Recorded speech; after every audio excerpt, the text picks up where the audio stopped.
आपको exam prospective से C plus plus में क्या टॉपिक आना चाहिए आपको, मैं वो आपको यहाँ पे बता दे रहा हूँ। आपको सबसे पहला इनकैप्सुलेशन आना चाहिए, ऑलरेडी बता चुका हूँ मैं। इनकैप्सुलेशन की जब बात करेंगे तो इसके अंदर आपको क्या क्या मेन टॉपिक आना चाहिए वो मैं बता दे रहा हूँ। इसके अंदर आपको कंस्ट्रक्टर का कॉन्सेप्ट आना चाहिए, ऑलरेडी है। स्टैटिक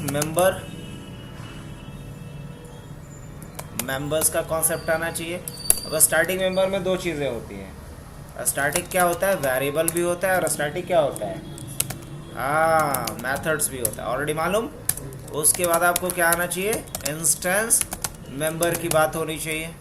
इंस्टेंस मेंबर में क्या क्या आ जाता है, वेरिएबल भी आ जाता है और मेथड्स भी आ जाता है। कोई दिक्कत? तो इनकैप्सुलेशन के अंदर आपको कॉन्सेप्ट किसका आना चाहिए, कंस्ट्रक्टर का, स्टैटिक मेंबर्स का। स्टैटिक मेंबर्स के अंदर वेरिएबल मेथड, इंस्टेंस मेंबर्स के अंदर वेरिएबल्स और मेथड्स। आता है कि नहीं आता है ये सारा? ठीक है, चलिए। उसके बाद आपको ऑब्जेक्ट क्रिएशन आता है। ऑब्जेक्ट बनाना आता है ना, किसी object, creation of any object की नहीं, ऑफ एनी क्लास। किसी क्लास का ऑब्जेक्ट बनाना आता है कि नहीं आपको आता है? अच्छा।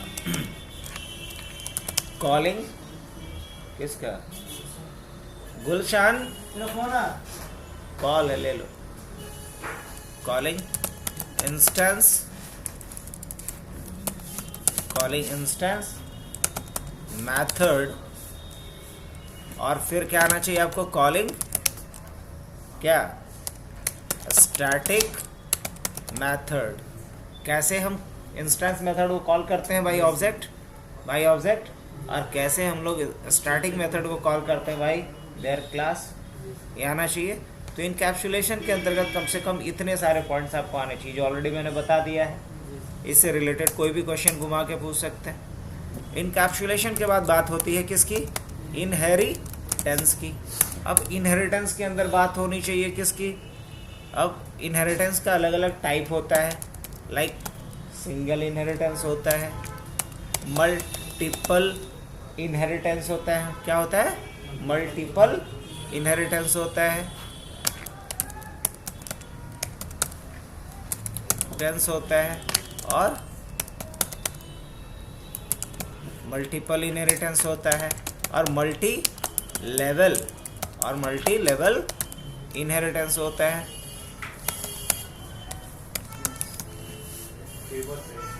जो चाहिए उसमें से पहले लेके लगाओ, अगर उसमें तो इसमें से लगा, लेकिन लगाओ मल्टी लेवल इनहेरिटेंस और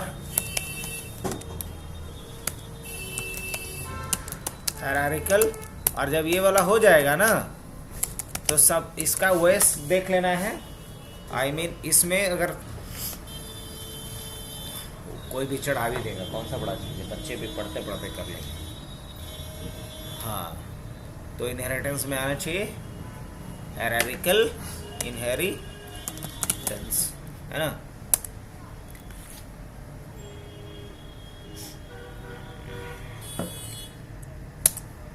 तो बताओ इसमें किए हो कि नहीं किए हो? नहीं किया। देखो, सिंगल इनहेरिटेंस का मतलब ये होता है कि एक पेरेंट से उसका एक चाइल्ड है। मल्टीपल इनहेरिटेंस का मतलब है कि एक चाइल्ड है जिसके एक से अधिक पेरेंट्स हैं, जिसके एक से अधिक पेरेंट्स हैं, तो ये कहलाएगा मल्टीपल इनहेरिटेंस। लेकिन एक ग्रैंड पेरेंट्स हैं, उनके एक चाइल्ड है, फिर उनके भी एक चाइल्ड है, मतलब ग्रैंड पेरेंट्स, पेरेंट्स और चाइल्ड। तो इसको क्या बोलेंगे, मल्टी लेवल इनहेरिटेंस। क्या बोलेंगे, मल्टी लेवल इनहेरिटेंस। और हायरार्किकल इनहेरिटेंस में क्या होता है, एक क्लास, उसके कम से कम दो चाइल्ड, फिर हर एक चाइल्ड का कम से कम एक या एक से अधिक चाइल्ड। तो ये क्या बना, हायरार्किकल हो गया। समझे? तो चार तरह का इनहेरिटेंस होता है। अब समझना बड़ा आसान है, ज़रा हम लोग इसको चलो बाद में लिखेंगे, पहले दिखा देते हैं कि चारों में क्या अंतर है।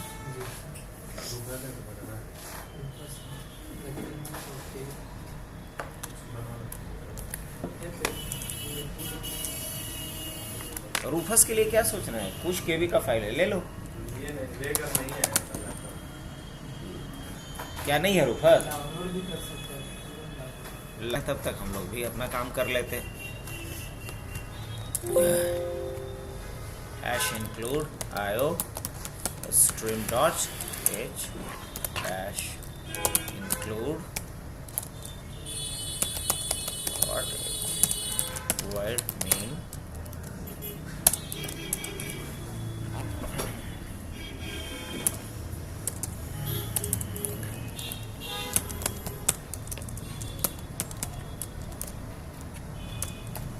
the screen then get ch।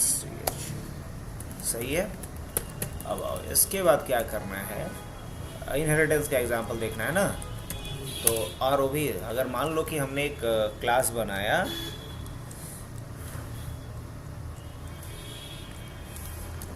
चलो नाम सोचने में क्यों टाइम वेस्ट करें, ABC तो रख सकते हैं ना।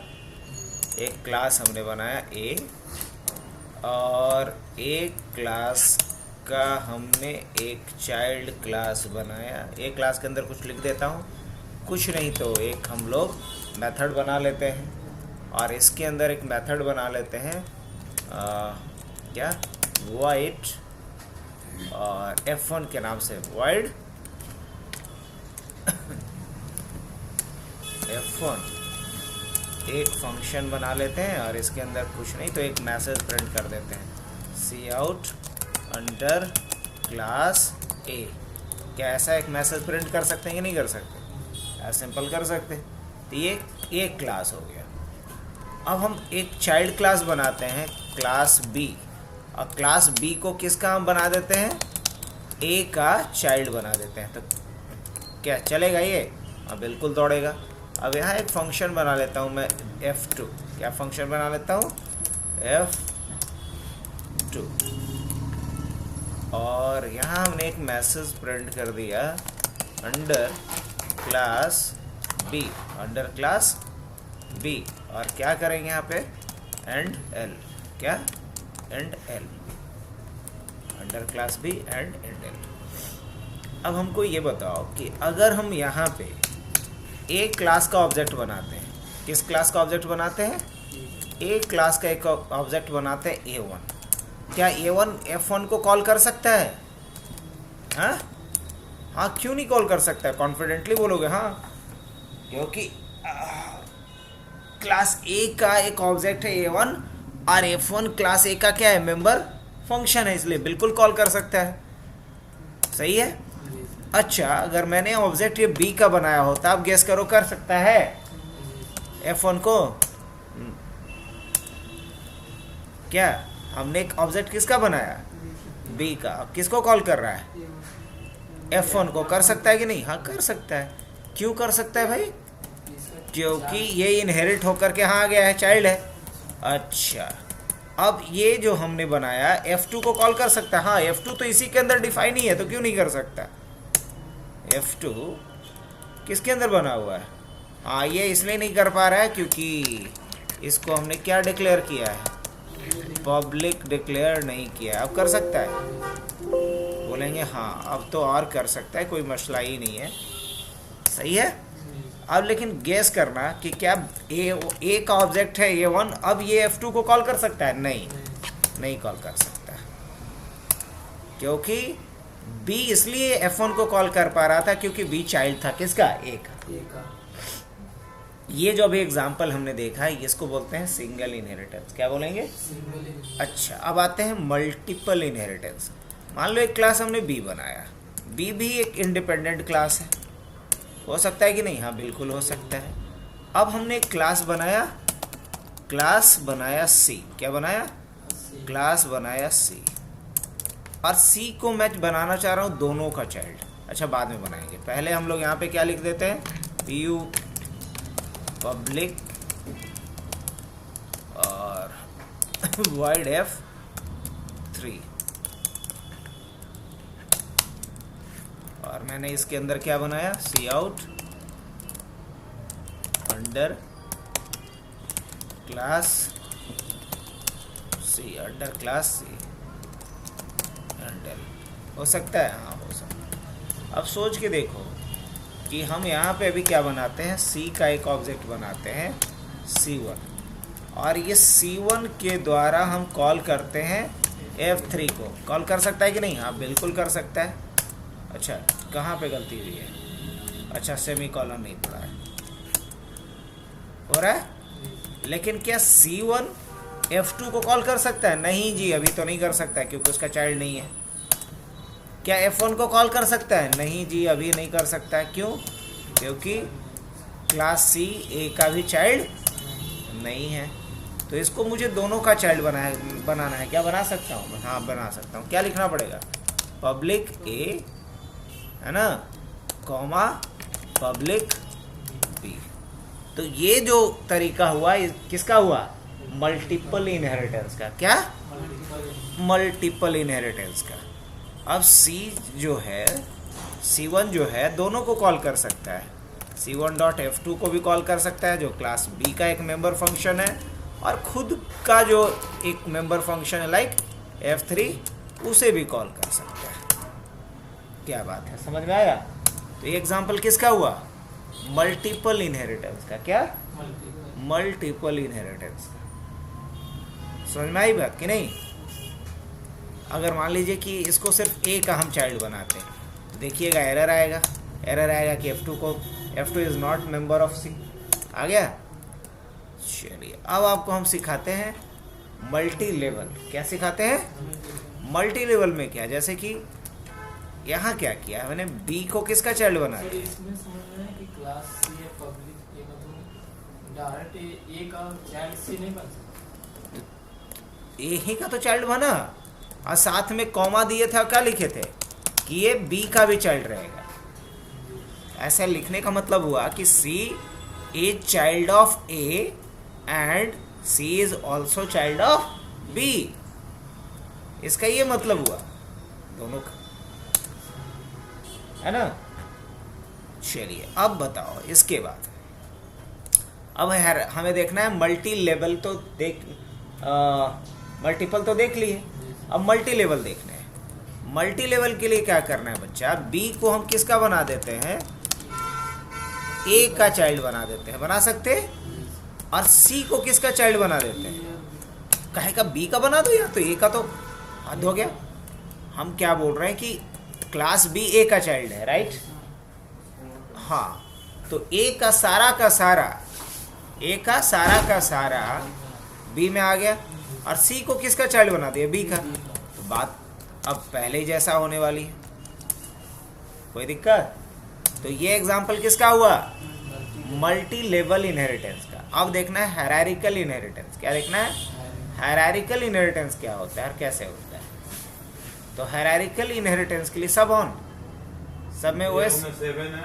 हाँ, ये होगा पासवर्ड। तो जिसमें 7, यहाँ तक समझ गया मल्टी लेवल तक। अब बचा हायरार्किकल। हायरार्किकल में क्या होता है? A parents having one or more than one child but a child have a single parents is called hierarchical inheritance। मतलब हर पेरेंट्स का एक या एक से अधिक चाइल्ड होंगे, लेकिन हर चाइल्ड का कम एक ही पेरेंट्स होगा, एक से ज़्यादा नहीं हो सकता है। लेकिन मल्टीपल इनहेरिटेंस में क्या हो रहा था? A child having multiple parents, एक चाइल्ड के मल्टीपल पेरेंट्स हो सकते थे, है ना। तो हायरार्किकल इनहेरिटेंस में क्या होगा कि हम क्या करते हैं, यहाँ पे A हमारा मान लो बेस क्लास हो गया, तो A का चाइल्ड कौन हो गया? B, और साथ ही साथ C भी किसका चाइल्ड होगा? इसको भी हम चाइल्ड बना देते हैं A का। तो ये एग्जाम्पल किसका हो जाएगा?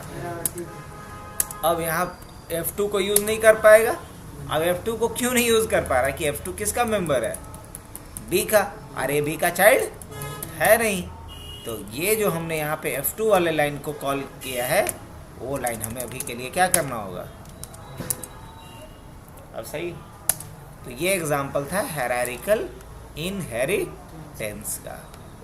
अब बताओ यहाँ तक का मसला सब शांत समझ में आ रहा है? हाँ, तो यहाँ तक अगर समझ में आ रहा है तो हम लोग मूव ऑन करते हैं अगले पॉइंट्स की तरफ। तो नेक्स्ट जो पॉइंट आता है इम्पोर्टेंट, वो क्या है? पॉलीमॉर्फिज्म। पॉलीमॉर्फिज्म। अब पॉलीमॉर्फिज्म में पहला जो आता है कॉन्सेप्ट वो आता है ओवरलोडिंग का। किसका कॉन्सेप्ट आता है? ओवरलोडिंग का। अब ओवरलोडिंग में भी दो कॉन्सेप्ट आता है बच्चा, एक आता है मेथड ओवरलोडिंग का और एक आता है ऑपरेटर ओवरलोडिंग का। ऑपरेटर ओवरलोडिंग का, मेथड ओवरलोडिंग का, और दूसरा आता है ऑपरेटर ओवरलोडिंग का। करेक्ट? अब इस ऑपरेटर ओवरलोडिंग का मतलब क्या होता है, मेथड ओवरलोडिंग का क्या मतलब होता है? तो ऑपरेट ओवरलोडिंग का मतलब ये होता है कि अगर सेम मेथड या सेम ऑपरेटर का अगर मल्टीपल डेफिनेशन दिया जाए within a class to achieve different result, then it's called overloading. मतलब एक ही क्लास के अंदर अगर किसी मेथड का मल्टीपल डेफिनेशन बनाया जाए विथ डिफरेंट सिग्नेचर, या फिर एक ही ऑपरेटर का मल्टीपल डेफिनेशन दिया जाए, तो ये कहलाएगा ओवरलोडिंग। अब जैसे कि मान लो रियल लाइफ में भी हम लोग देखते होंगे कि अगर हम लिखते हैं 4 + 5, अब इंटरनली 4 और 5 को कैसा कंसिडर करेगा एज अ स्ट्रिंग, तो पता है रिजल्ट क्या आएगा 45। अब देखो, लेकिन अगर यही चीज हम लिखे हुए रहते 4 + 5, तो पता है क्या रिजल्ट आता 9।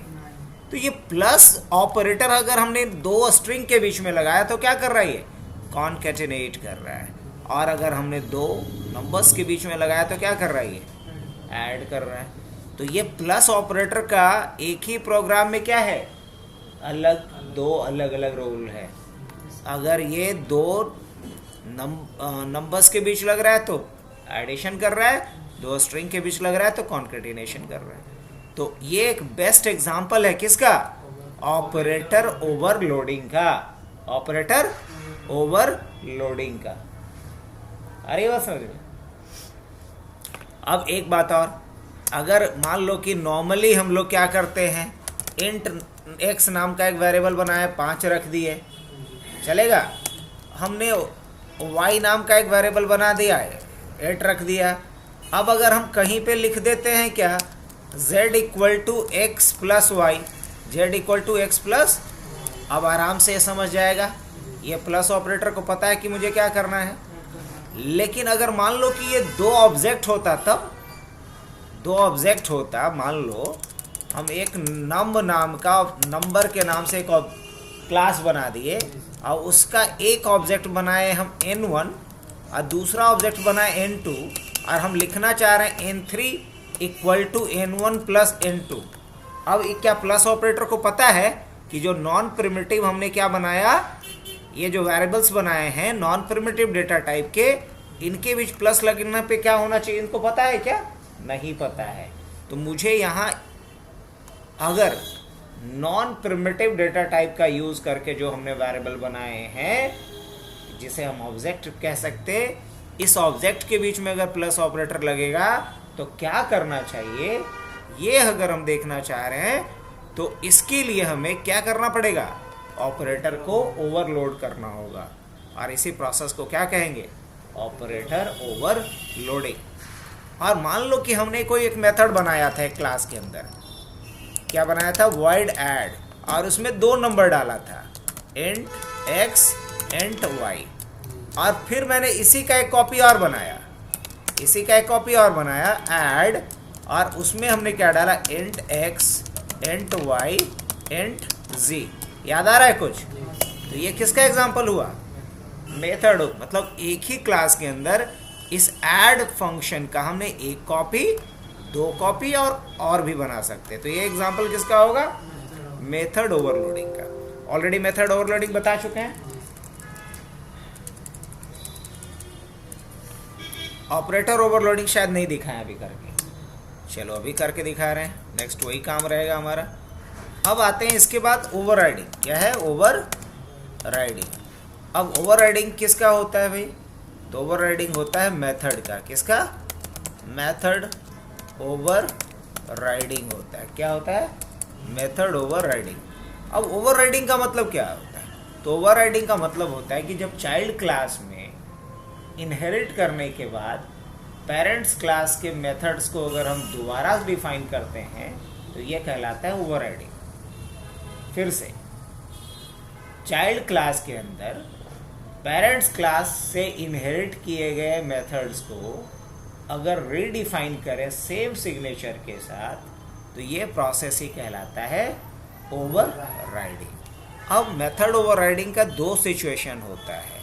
पहला सिचुएशन होता है ऑप्शनल और दूसरा होता है वाइटल, मतलब करना ही करना है आपको। अगर पेरेंट्स क्लास के अंदर जो मेथड है उसी का लेटेस्ट डेफिनेशन चाहिए हमको तो हम ऑप्शनल करेंगे, लेकिन अगर पेरेंट्स क्लास के अंदर अगर कोई एब्स्ट्रैक्ट मेथड है, अगर उस एब्स्ट्रैक्ट मेथड को आप इनहेरिट करोगे तो आपका चाइल्ड क्लास भी क्या हो जाएगा, एब्स्ट्रैक्ट। तो आपका चाइल्ड क्लास क्या नहीं हो, एब्स्ट्रैक्ट नहीं हो। इसके लिए क्या करना पड़ेगा, इसलिए अगर आप चाहते हो कि आपका चाइल्ड क्लास एब्स्ट्रैक्ट ना हो तो आपको अपने चाइल्ड क्लास के अंदर उस इनहेरिट किए गए एब्स्ट्रैक्ट मेथड को क्या करना होगा, रीडिफाइन, मतलब ओवरराइड करना पड़ेगा। और इसी सिचुएशन को क्या कहते हैं, वाइटल सिचुएशन। दिखाए थे ना कल, ऑलरेडी है ही ये अपलोडेड भी दोनों। तो हमें तो लगता है कि ये मेथड ओवरलोडिंग और मेथड ओवरराइडिंग ये दोनों चीज़ें आप लोग का क्लियर है। अब बढ़ते हैं अगले पड़ाव में जी। अगला जो पड़ाव आता है आपका वो आता है एब्स्ट्रैक्शन का। क्या आता है, पहले ऑप्शनल है। जैसे कि मान लो कि ये वो कार क्लास था, कार क्लास में भी गियर शिफ्ट होता है, लेकिन वहाँ गियर शिफ्ट मान लो मैनुअली होता था। और हम कार क्लास का एक चाइल्ड क्लास बनाए जिसका नाम रखें सुपर क्लास। अब गियर शिफ्ट अगर नहीं हो, इसमें चेंज करेंगे तो गियर शिफ्ट मैनुअली होगा जो ट्रेडिशनल तरीका है। लेकिन हम चाहें कि नहीं, सुपर कार में ऑटो गियर शिफ्टिंग देना चाहें तो उसी गियर शिफ्ट को क्या करेंगे, जैसे मॉडिफाई कर देंगे। तो ये ऑप्शनल है, नहीं भी करेंगे तो दिक्कत नहीं है। लेकिन वाइटल कहने का मतलब करना ही करना है, नहीं कीजिएगा तो ऑब्जेक्ट नहीं बनेगा।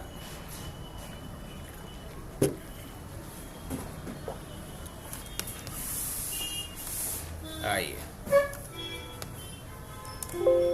डन। तो हाँ, पहले समझा रहे थे ना जी, एब्स्ट्रैक्शन की बात कर लेते हैं। इसमें तो एक ही चीज़ हमें बताना है, क्या है, ऑपरेटर ओवरलोडिंग। तो एब्स्ट्रैक्शन में हमें सीखना है एक्सेस मॉडिफायर के बारे में।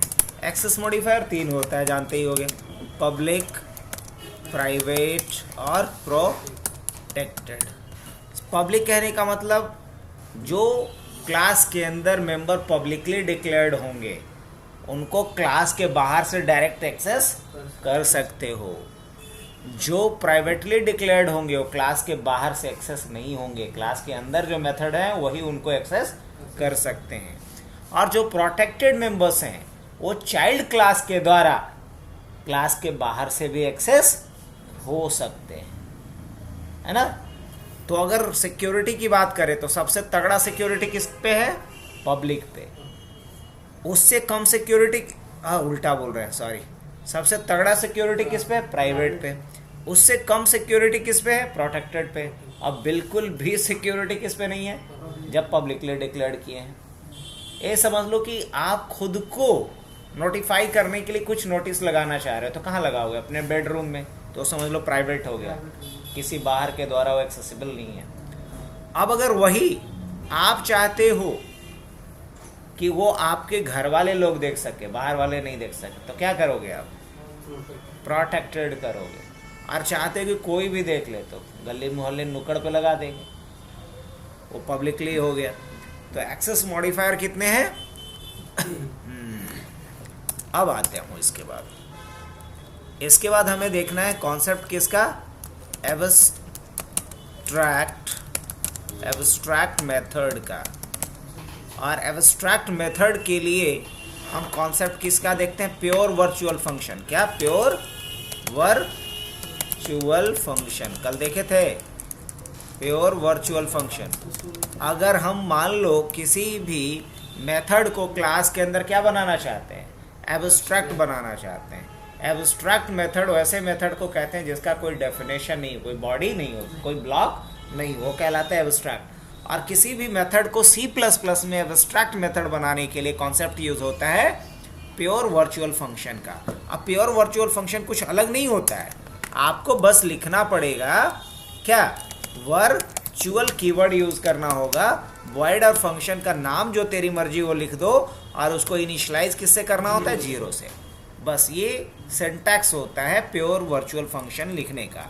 आप सिर्फ चेंज कर सकते हो सिर्फ इसी को, बाकी कहीं नहीं, 0 ही देना है, यही रूल है, यही रूल है, आपको 0 देना ही है। अगर आप प्योर वर्चुअल फंक्शन बना रहे हो तो सिर्फ बदल क्या सकते हो आप, ये दोनों चीज़ों को, रिटर्न टाइप और फंक्शन का नाम। आप वर्चुअल लिखना ही है कीवर्ड, और 0 से उसे इनिशियलाइज करना ही है, और सेमीकोलन, इसका कोई ब्लॉक नहीं बनेगा ऐसे, यहीं पे सेमीकोलन पड़ जाएगा, ये याद रख लेना है। तो अब आ रहे हैं ना उसके बाद, वर्चुअल फंक्शन अलग कॉन्सेप्ट है, वो यूज होता है लेट बाइंडिंग के लिए। किसके लिए यूज होता है, लेट बाइंडिंग। और इसको क्या बोलते हैं, प्योर वर्चुअल फंक्शन, कंफ्यूज नहीं करना है। वर्चुअल फंक्शन जिसका कि बॉडी होता है, जिसका बॉडी होता है, प्योर वर्चुअल फंक्शन जिसका कोई बॉडी नहीं होता है। दोनों लगभग सिमिलर साउंडिंग है, तो कंफ्यूज बिल्कुल नहीं करना है। प्योर वर्चुअल फंक्शन जिसका कोई बॉडी नहीं होता है, वर्चुअल फंक्शन जिसका बॉडी होता है। प्योर वर्चुअल फंक्शन इसलिए बनाते हैं ताकि हम किसी मेथड को एब्स्ट्रैक्ट मेथड करना चाहते हैं, और वर्चुअल फंक्शन इसलिए बनाते हैं ताकि हम किसी फंक्शन का लेट बाइंडिंग करना चाहते हैं। क्या करना चाह रहे हैं, लेट बाइंडिंग करना चाहते हैं हम। लेट बाइंडिंग का क्या मतलब है, अगर वो नहीं समझ में आ रहा है वो मैं बताऊंगा, लगता है कि मेरा भी हो ही गया। चलो देखो पहले, उसके बाद क्वेश्चन कर लेंगे। तो एब्स्ट्रैक्ट मेथड समझ में आ गया, एक्सेस मॉडिफायर समझ में आ गया। इसके बाद आपको याद रखना है एब्स्ट्रैक्ट क्लास। एब्स्ट्रैक्ट क्लास किसे कहते हैं, जिस क्लास का कोई ऑब्जेक्ट नहीं बन सकता उसे कहेंगे एब्स्ट्रैक्ट क्लास। और जो एब्स्ट्रैक्ट क्लास होगा, जब किसी क्लास को एब्स्ट्रैक्ट बनाना हो तो उस क्लास के अंदर कम से कम एक आपको एब्स्ट्रैक्ट मेथड डिफाइन करना होगा। अगर नॉर्मल कीबोर्ड माउस है तो वही लगा दो ना, अगर उसमें होगा नॉर्मल कीबोर्ड माउस। हाँ तो जो है पावर केबल से सर फिर डिस्प्ले का पावर केबल चेंज करना तो मॉनिटर लगा दो, ही बोला यही उठा के मॉनिटर लगा दो। देखते हैं वहाँ पर नहीं चेंज करेंगे। एब्स्ट्रैक्ट क्लास ये हो गया नहीं, तो एब्स्ट्रैक्ट क्लास वैसे क्लास को कहते हैं जिसका क्या नहीं हो, बॉडी नहीं हो, वो क्या कहलाएगा, एब्स्ट्रैक्ट क्लास कहलाएगा।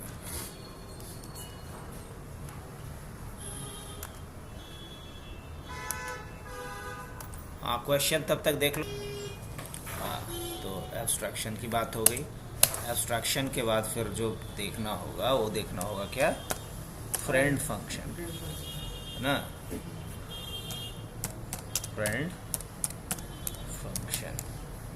फ्रेंड फंक्शन के बाद देख लेंगे हम लोग वर्चुअल फंक्शन, और वर्चुअल फंक्शन का यूज़ किया जाता है लेट बाइंडिंग के लिए। किसके लिए, लेट बाइंडिंग के लिए। उसके बाद बात कर लेंगे हम लोग टेम्पलेट का। किसकी बात कर लेंगे,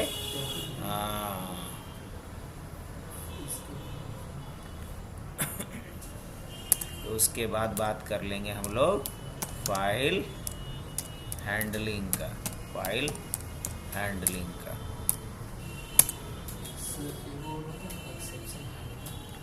हाँ बताए भी हैं, चलो फिर से करवा देते हैं इसको। तो बहुत अच्छे से हम कई दफ़ा डिफाइन किए हैं, अभी करके देखिए।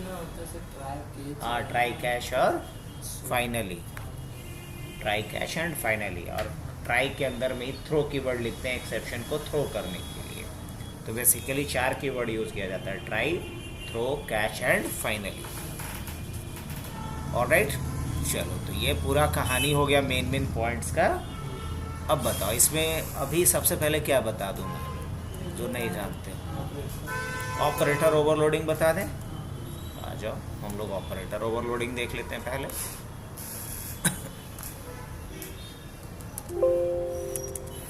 ऑपरेटर ओवरलोडिंग को समझने के लिए हम लोग एक काम करते हैं, एक कोई क्लास बना देता हूँ मैं यहाँ पे।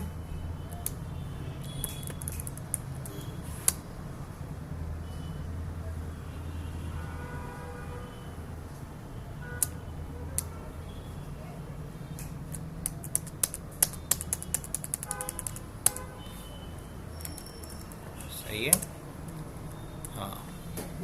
तो ऑपरेटर ओवरलोडिंग के लिए एक क्लास बनाता हूँ मैं, जिस क्लास का नाम रखता हूँ, मान लो क्या रखा जाए, नंबर्स रख दिया जाए, है ना। क्लास का नाम क्या रख लेते हैं, नंबर रख लेते हैं। और ऑलराइट, इस नंबर के अंदर हम जा कर के क्या करते हैं, एक वेरिएबल बना लेते हैं, इंट एक्स। बना सकते हैं कि नहीं बना सकते? आप बना सकते हैं। इंट एक्स नाम का एक वेरिएबल बना लिए, हो गया। अब क्या करते हैं, इसके बाद हम लोग इसको क्लास के अंदर एक पब्लिक मेथड बना लेते हैं। क्या बना लेते हैं, एक पब्लिक मेथड बना लेते हैं। और पब्लिक मेथड क्या बना लेते हैं हम लोग, मान लो यहाँ दो वेरिएबल बना लेते हैं। क्या बना लेते हैं, एक्स और वाई। कर सकते हैं कि नहीं कर सकते? और इसके बाद हम यहाँ पे क्या कर लेते हैं, एक मेथड बनाते हैं जो कुछ वैल्यू रिटर्न नहीं करेगा। और क्या करता हूँ मैं, सेट डेटा। कर सकते हैं या नहीं कर सकते, सेट डेटा। और यहाँ पे हम लोग ले लेते हैं क्या, इंट ए और इंट बी, दो वेरिएबल ले लेते हैं। अब एक किस में डाल देंगे और बी किस में डाल देंगे, गेस करो तो। हाँ, तो एक्स में क्या डाल देंगे, ए को, और वाई में क्या डाल देंगे, बी को। डाल सकते हैं कि नहीं डाल सकते? हाँ, बिल्कुल डाल सकते हैं। और इसके बाद मैं क्या कर रहा हूँ यहाँ पे, इसके बाद मैं एक और फंक्शन बना रहा हूँ, get data, get set x y, get data.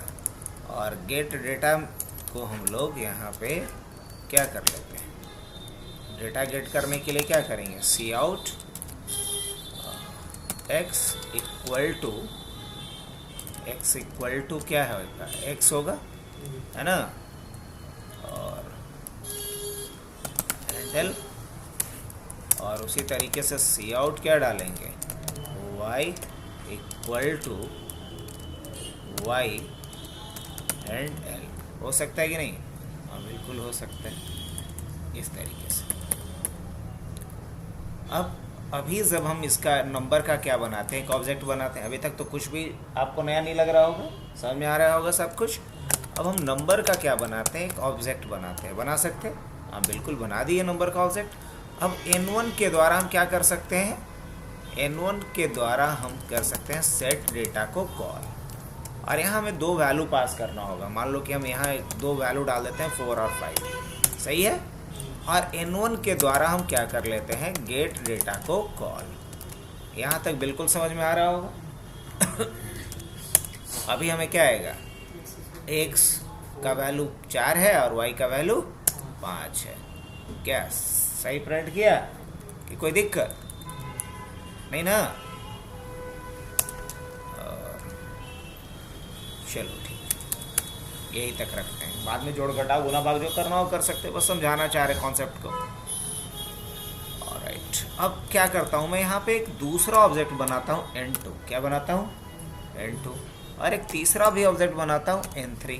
बन सकता है कि नहीं? हाँ, बिल्कुल बन सकता है। अच्छा, चलो ये बात की बात है। अब हम लोग यहाँ पे क्या करते हैं, n2 डॉट क्या करते हैं, set data, n2 dot set data. कर सकते हैं कि नहीं कर सकते? हाँ, बिल्कुल कर सकते। 6 और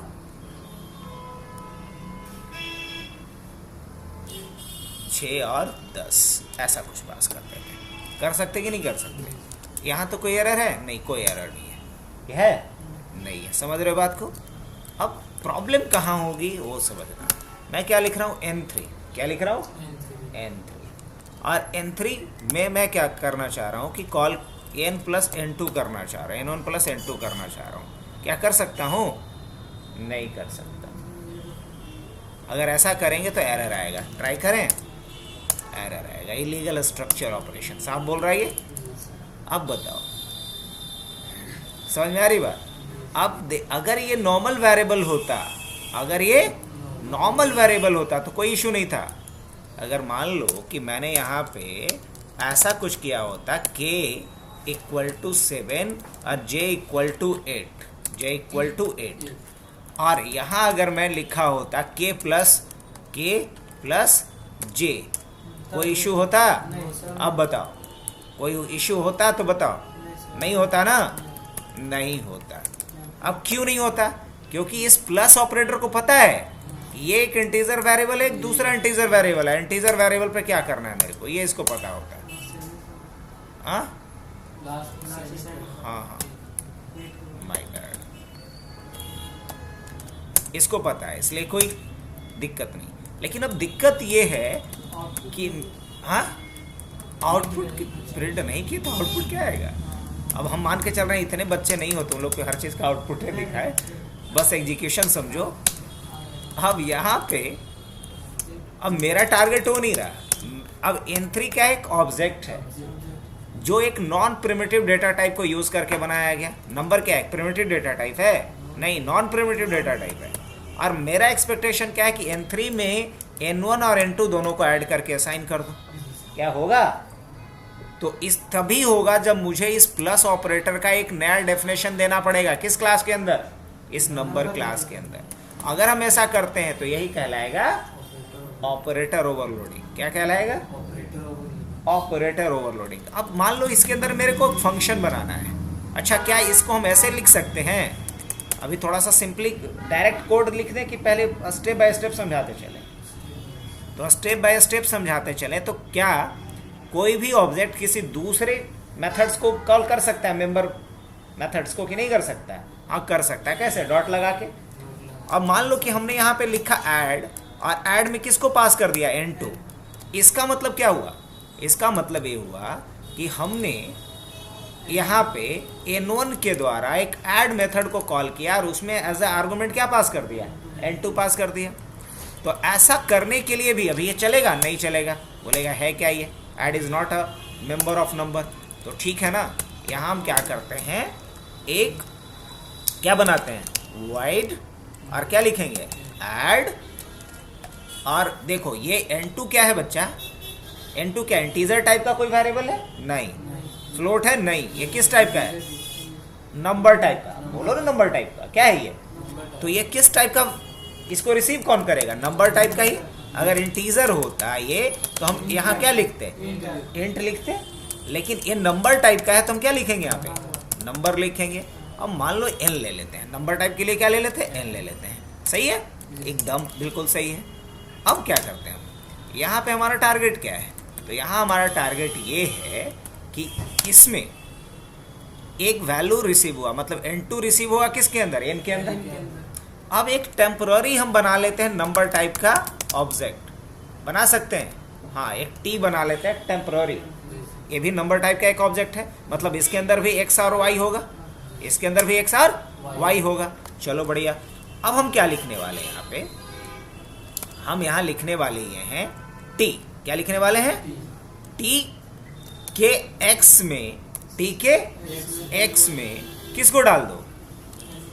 अब देखो ये n1 क्या है? Caller object. किसको क्या बोलते हैं? Caller object. जो फंक्शन को कॉल करता है उसको बोलते हैं कॉलर ऑब्जेक्ट। तो n1 के x को के बदले क्या लिखेंगे? x लिखेंगे। अब प्लस किसके x? इस n के x को, तो n डॉट x, मतलब t के x में n1 के x के साथ जोड़ दो किसको? ये सॉरी, n1 के x के साथ जोड़ दो n के x को, और n में किसका एड्रेस आया हुआ है? n2 का। अब उसी तरीके से क्या लिखेंगे? t के y में किसको जोड़ दो? t के y में जोड़ दो y। ये y लिखने का मतलब किसका y? कॉलर का, मतलब n1 क्या y है ना, जो कॉल कर रहा है, उसमें किसको जोड़ दो? n के y को जोड़ दो, n के y को जोड़ दो। जो नंबर हाँ, देखो ये कॉल कौन कर रहा है इसको? n1 कॉल कर रहा है किसको? ऐड मेथड को। और उसमें एज अ पैरामीटर क्या पास हो रहा है? नंबर क्लास का एक ऑब्जेक्ट। तो यहाँ हम इसी का डेफिनेशन यहाँ लिखेंगे। तो क्या लिखेंगे? ऐड मेथड है और नंबर टाइप का एक आर्गुमेंट रिसीव करेगा जो n में आएगा। मतलब सीधा सीधा कहा जाए कि n2 का एड्रेस किस में आ गया, n में आ गया।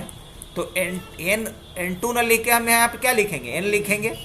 अब नंबर टाइप का एक ऑब्जेक्ट बना लिया t टेम्पररी। अब t के अंदर भी दो वेरिएबल होगा x और y, क्योंकि नंबर के अंदर दो प्राइवेट मेंबर वेरिएबल्स हैं x और y। तो t के अंदर x है, t के अंदर y है। अब t के x में किसको डाल दो, t के x में किसको डाल दो, x बोले तो किसका x, कॉलर का। तुम अगर यहाँ n1.x नहीं लिखने की जरूरत है, अगर x लिख रहे हो मतलब किसका x है, जो इसको कॉल कर रहा है। इसको कॉल कौन कर रहा है, n1 कर रहा है। तो तुमने x लिखा मतलब किसका x, n1.x, ये इसका मतलब हुआ। तो ये लिखने की जरूरत नहीं, x लिखे मतलब n1 का x। और n बोले तो कौन सा, n2, n बोले तो n2 का x। तो n1 का x और n2 का x दोनों जोड़ के किस में डाल दो, t के x में रख दो। यही नहीं चाहते थे कि दोनों ऐड हो जाए। अब उसी तरीके से t के y में क्या डाल दो, t के y में n1 के y को किसके साथ जोड़ दो, सॉरी n1 के y के साथ जोड़ दो n2 के y को। n कहने का मतलब n2 को y को। तो बस हम लोग यहाँ शॉर्ट हैंड में क्या लिख रहे हैं, ये y लिख रहे हैं, यहाँ क्या लिख रहे हैं शॉर्ट हैंड में, x लिख रहे हैं, दैट्स इट। अब हम चाहते हैं कि रिटर्न हो जाए, क्योंकि अगर आप वैल्यू कहीं स्टोर करवा रहे हैं तो तभी ना होगा जब रिटर्न करेगा। तो जब रिटर्न कर रहा है तो वर्ड लिखेंगे नहीं, क्या रिटर्न करवाएंगे, वेरी गुड, एक्सीलेंट। यहाँ पे निंट लिखेंगे, गड़बड़ है। क्या रिटर्न करवाना है मुझे, नंबर, क्योंकि n3 क्या है, नंबर टाइप का एक वेरिएबल, इंट टाइप का नहीं है। तो यहाँ नंबर रिटर्न करवाएंगे, तो क्या लिखेंगे, नंबर, क्योंकि ये पोजीशन होता है रिटर्न टाइप का। एक्सीलेंट। और लास्ट में क्या रिटर्न करवा देंगे, यहाँ एक कीवर्ड लिखेंगे, रिटर्न करवा देंगे टी को।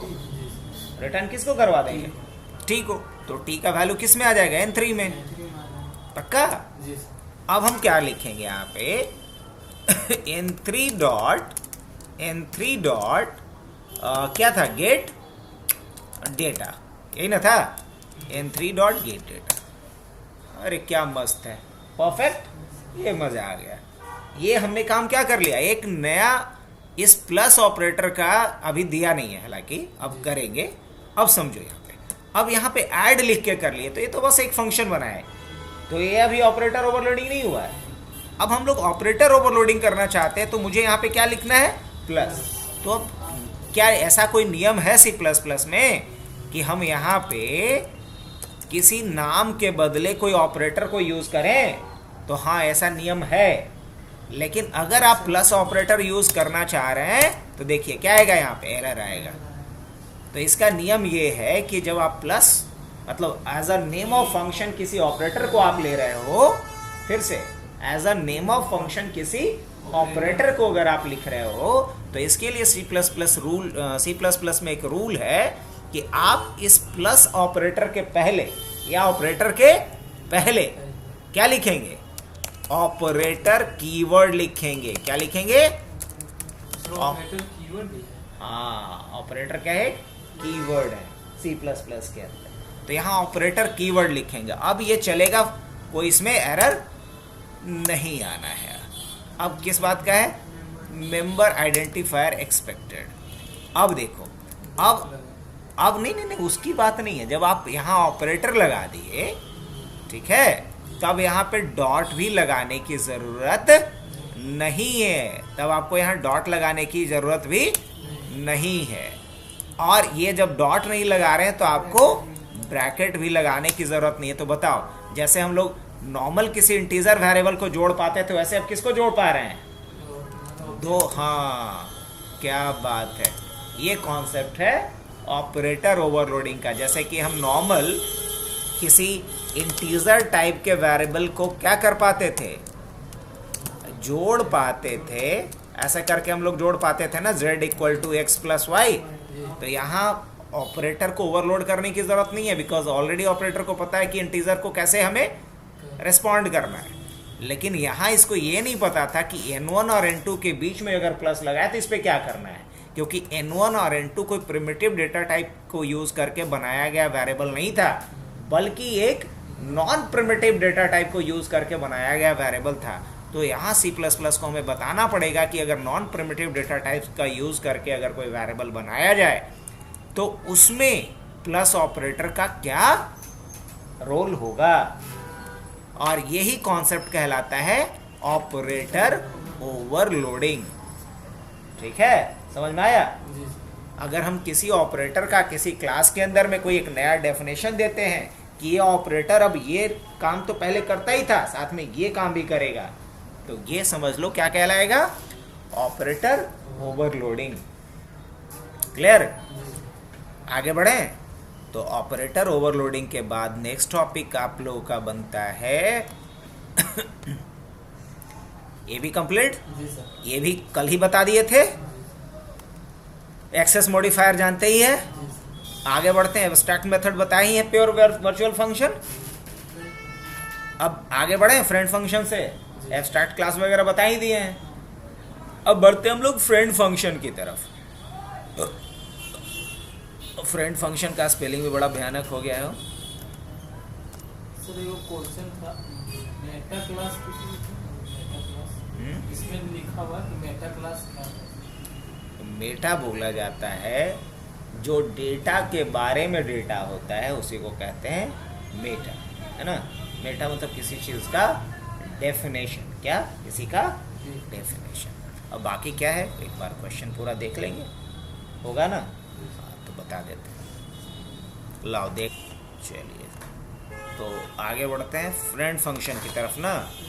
फ्रेंड फंक्शन बोला जाता है वैसे स्पेशल फंक्शन को जो कि किसी क्लास का मेंबर नहीं होता है, जो किसी क्लास का मेंबर नहीं होता है, लेकिन वो जिस क्लास के अंदर डिक्लेयर किया गया है उस क्लास के प्राइवेट मेंबर को भी क्लास के बाहर से एक्सेस कर सकता है।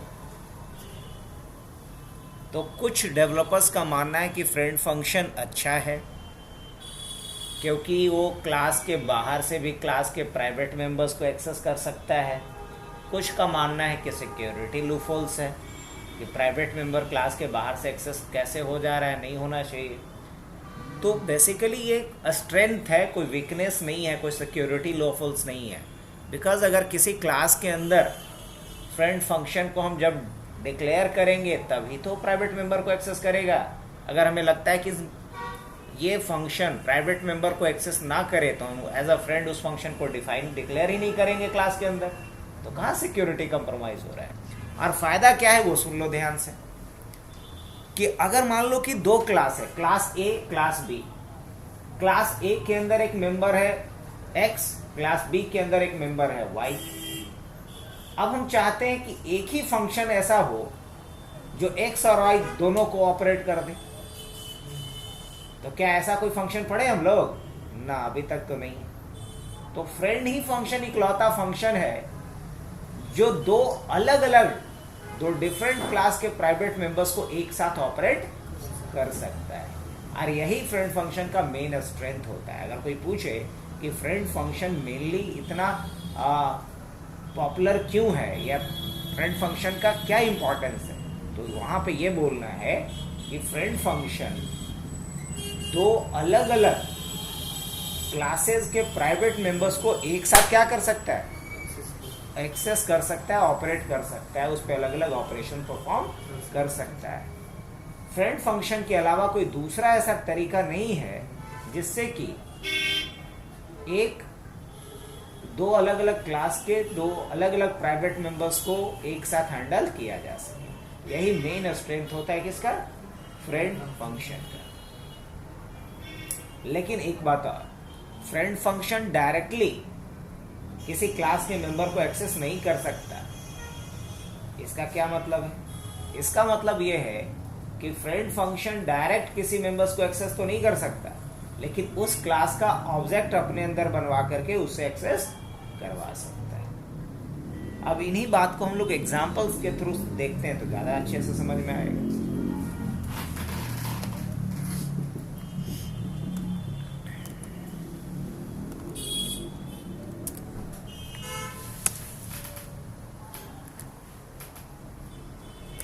तो फ्रेंड फंक्शन के लिए क्यों ना एक नया क्या ले लिया जाए, एक नया फाइल ले लें।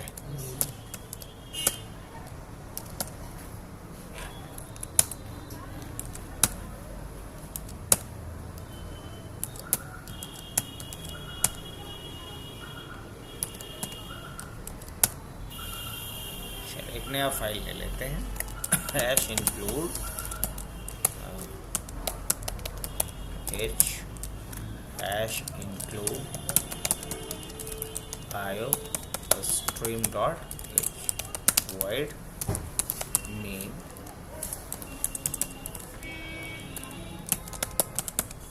clear the screen get ch। चलिए अब मान लो कि एक हमने क्लास बनाया जिस क्लास का नाम रखा a, चलेगा। अब एक क्लास के अंदर हमने एक प्राइवेट मेंबर बनाया जिसका नाम भी हमने रखा ए, रख सकते हैं छोटा वाला ए, स्मॉल ए, ठीक है। हाँ एक और बात कि आप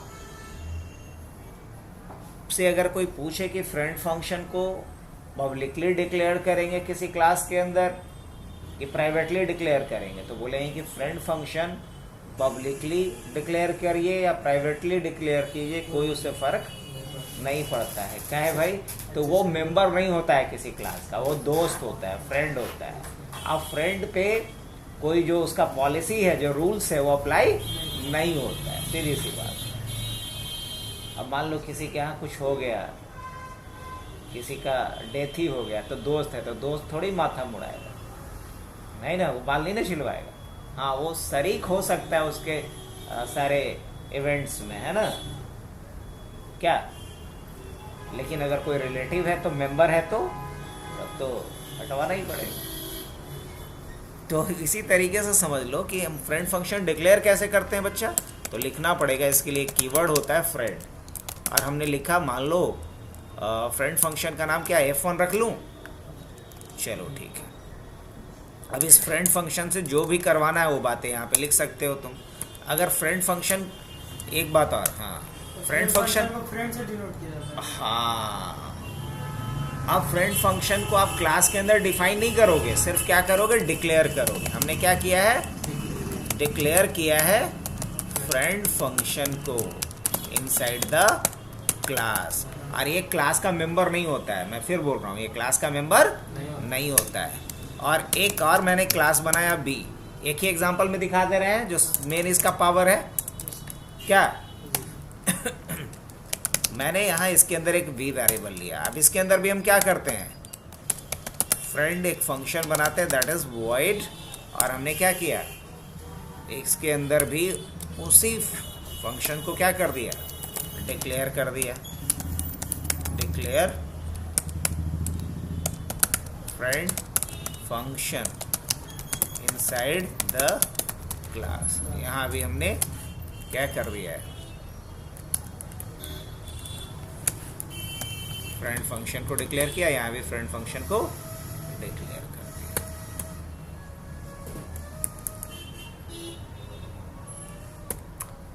अब मुझे फ्रेंड फंक्शन को क्या करना है, डिफाइन करना है। क्या करना है, डिफाइन करना है। तो फ्रेंड फंक्शन को डिफाइन करने के लिए क्या करना पड़ता है, आपको यहाँ फ्रेंड कीवर्ड लिखने की ज़रूरत नहीं है, बस सेम सिग्नेचर के साथ उसको क्या करो, क्लास के बाहर आप डिफाइन करो। ये डिक्लेयर किया हूँ मैं, अभी क्या करने जा रहा हूँ उसे, डिफाइन का मतलब समझते हो ना, इसके बारे में डिफाइन। हाँ अब ये मैं क्या करने जा रहा हूँ, फ्रेंड फंक्शन को, सिर्फ वाइड दो बार गलती से फ्रेंड फंक्शन को मैं क्या कर रहा हूँ, डिफाइन कर रहा हूँ, है ना, आउटसाइड द क्लास। और दो बार वाइड नहीं होगा, मैंने बाय मिस्टेक टाइप हो गया, हटा देता हूँ, ठीक है। तो वाइड F1 इस तरीके से। अब रही बात कि क्या हम x और y को डायरेक्ट एक्सेस कर सकते हैं, सवाल ये है कि क्या हम x और y को डायरेक्ट एक्सेस कर सकते हैं। मान लो हमने यहाँ t नाम का टेम्पररी वेरिएबल बनाया, बना सकता हूँ कि नहीं बना सकता हूँ। अब मैं चाहता हूँ कि यहाँ पे t के अंदर x और y को ऐड कर दूँ, क्या ये पॉसिबल है, टी के अंदर x और y को ऐड कर दूं, क्या संभव है? टी के अंदर x प्लस y ऐसा कर दूं, नहीं। तो ये समझेगा कैसे कि किसका x और किसका y? नहीं समझ में आएगा। और आप इसलिए हाँ एक्स और वाई समझेगा ना, क्योंकि वहाँ मेंशन नहीं किया। हाँ मेंशन नहीं किए। लेकिन अगर हम यहाँ पे क्या लिखते, क्लास ए का एक वेरिएबल बना देते हैं x, और क्लास बी टाइप का एक हम बना लेंगे, क्या पैरामीटर पास करेंगे? Class y। चलेगा? कोई दिक्कत? अब उसके बाद यहाँ पे क्या करना है, लेकिन अगर यहाँ पे डायरेक्ट तुम क्या यूज़ कर रहे हो? b। क्या यूज़ कर रहे हैं? b। ठीक है, तो यहाँ भी हमें एज अ पैरामीटर पास करना पड़ेगा a और b। याद रख लीजिए, क्या? a और b, क्योंकि उसी फंक्शन को आप डिफाइन कर रहे हैं सेम सिग्नेचर के साथ। तो अगर यहाँ आप ऐसे कीजिएगा तो एक एरर r आपको झेलना पड़ेगा, क्योंकि b तो आप यहाँ डिफाइन किए हैं। ध्यान से समझिए, क्लास b आपका यहाँ पे बनाया है और यूज़ पहले ही कर रहे हैं। तो यार ये समझ पाएगा? नहीं समझ पाएगा। तो इसका आपको क्या करना पड़ेगा? अर्ली डिक्लेरेशन करना पड़ेगा। किस क्लास का? बी क्लास का। किसी क्लास का अर्ली डिक्लेरेशन ऐसे होता है, ठीक है? पहले ही आप क्या कर दिए, उसको डिक्लेयर कर दिए। अब आइए, तो क्लास बी का हमने अर्ली डिक्लेरेशन कर लिया। अब ए का एक ऑब्जेक्ट हमने बनाया एक्स और बी का बनाया वाई। और यहाँ मैं क्या करता हूँ,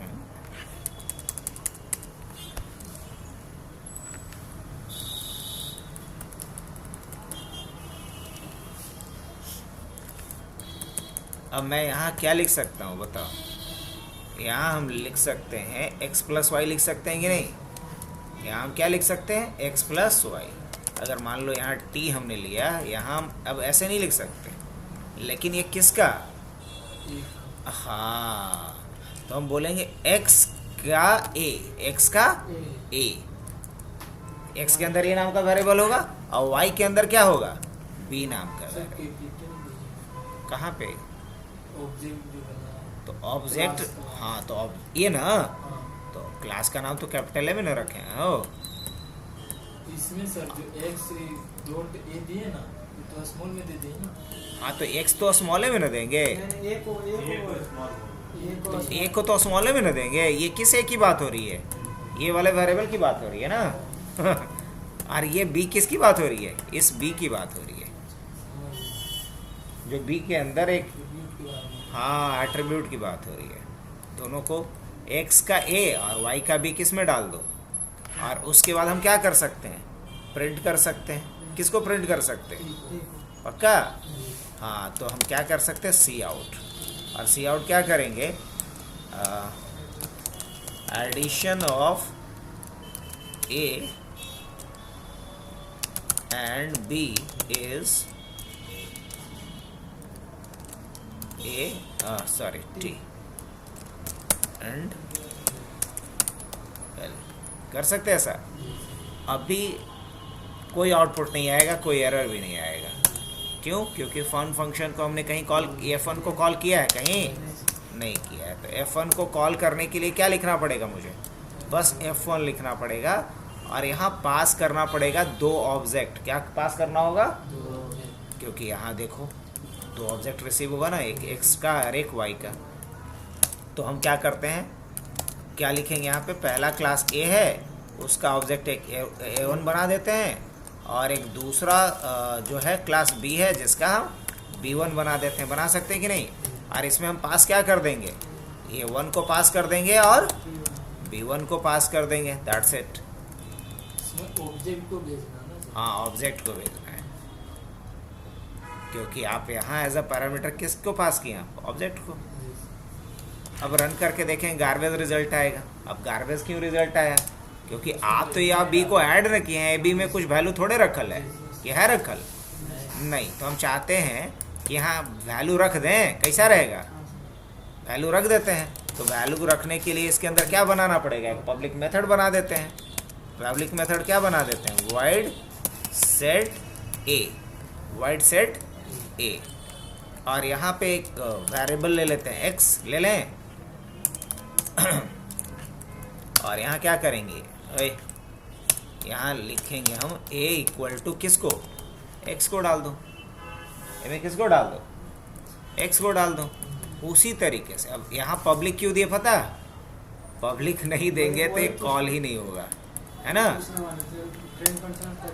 हाँ वो पब्लिक रहे चाहे नहीं, कोई फर्क नहीं है, लेकिन जो मेंबर फंक्शन है वो क्या होना चाहिए, पब्लिकली होना चाहिए। अब क्या लिखेंगे, void set b int x और इसके अंदर क्या लिखेंगे, b equal to x, that's it. अब करना क्या पड़ेगा कि यहाँ जो हमने a1 b1 बनाया है ना बच्चा, उसके बाद हमें क्या करना पड़ेगा a1 डॉट सेट a को कॉल करेंगे और इसमें कुछ वैल्यू डाल दो, मान लो इसमें 12 डाल देते हैं हम। उसी तरीके से क्या करेंगे, b1 डॉट सेट b और इसमें क्या डाल देंगे, मान लो 8 डाल देते हैं हम। अब क्या रिजल्ट आएगा पता है, 20 आएगा, गार्बेज नहीं आएगा बल्कि 20 आएगा। तो ये बेहतरीन एग्जाम्पल हुआ किसका, फ्रेंड फंक्शन का। फ्रेंड फंक्शन इतना कैपेबल है कि ये दो प्राइवेट मेंबर को एक्सेस कर पा रहा है, ए और बी को, लेकिन डायरेक्टली नहीं, ए क्लास के ऑब्जेक्ट और बी क्लास के ऑब्जेक्ट के द्वारा, है ना। तो ये कहानी था तुम्हारा फ्रेंड फंक्शन का। एक बार इसको समझो, इससे रिलेटेड अगर क्वेश्चन है तो निकालो, हमें बताओ, आगे की बात करते हैं। तो आगे क्या बता दिया है इसमें, वर्चुअल फंक्शन ना। देखो वर्चुअल फंक्शन बेसिकली क्या होता है, एक स्पेशल फंक्शन होता है जो लेट बाइंडिंग के लिए यूज़ किया जाता है। अब लेट बाइंडिंग क्या होता है, लेट बाइंडिंग ये होता है कि जब रन टाइम पर डिसाइड हो कि जो कॉलर ऑब्जेक्ट है वो किस क्लास का है, और जब कंपाइल टाइम पे डिसाइड हो कि जो कॉलर ऑब्जेक्ट है वो किस क्लास का है, तब इसको बोलेंगे अर्ली बाइंडिंग। और जब रन टाइम पे डिसाइड हो कि कॉलर ऑब्जेक्ट किस क्लास का है, तो इसे कहते हैं लेट बाइंडिंग। ये शायद ये बात नहीं समझ में आ रहा होगा अभी, लेकिन एग्जांपल देखेंगे तो तुरंत समझ में आ जाएगा। और लेट बाइंडिंग के लिए कॉन्सेप्ट यूज होता है वर्चुअल फंक्शन का। अब कैसे करते हैं ज़रा वो देख लेते हैं हम लोग एक एग्जांपल से। तो इसके लिए हम लोग आते हैं यहाँ पे और एक नया क्वेश्चन लेते, एक नया प्रोग्राम लिखते हैं hash include dot h hash include आयो